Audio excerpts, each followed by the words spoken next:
Good morning po sa inyo lahat. Isa pang muli yugto ng ating daily Bible blessings. Pamagat po ng ating araling ngayong umaga ay integridad o pera. Integridad o pera. Kung tayo ba nakapanood o nakapakinig ng mga balita tungkol sa mga korupsyon, katiwalian sa pamahalaan, o mga malaking nakawan o scams, maaaring magtanong po tayo, di po ba, na ba't nila ginawa yun? Bila inisip na masama ang ginawa nila at nakasira yun sa kanilang pagkatao? May pamari pong mahalagang tanong dito, ukol dito ay ito. Pinahalagan ba ng mga tao ang kanilang pagkatao? Ang kanilang karakter at integridad? O para sa kanila, baka naman wala gaanong halaga ang mga ito kung ihambing sa pera at yaman na makuha nila.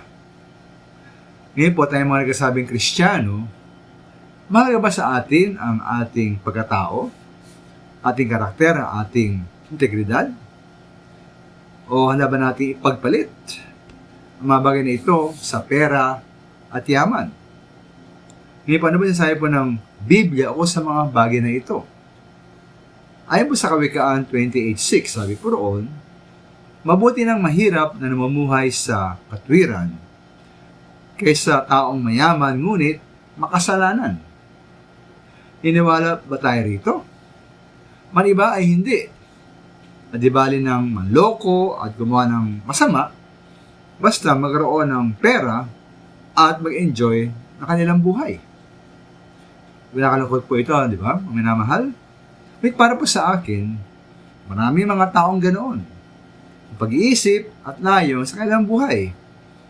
Basta mag-enjoy kahit anong paraan. Pero maminamahal, huwag nawa tayong malinlang sa maling paniniwala sa sanlibutan. Nandun yung magkapasaya, magkapupuno ng ating buhay ay ang maraming pera at yaman. Sabi nga ng Panginoon sa Luke 12:15, mag-ingat kayo sa lahat ng uri ng kasakiman, sapagkat ang buhay ng tao ay wala sa dami ng kanyang kayamanan. Salit po ay sa 1 Timoteo 6:6, ang kabanalan na may kasiyahan ay malaking kapakinabangan. Kaya po nasaan po ba ang yaman ng mga namatay? Nadala ba nila ito sa kanilang kasalukuyang kilalagyan? Kaya naman tayo po, no? Ano ba ang pipiliin? Karakter o yaman?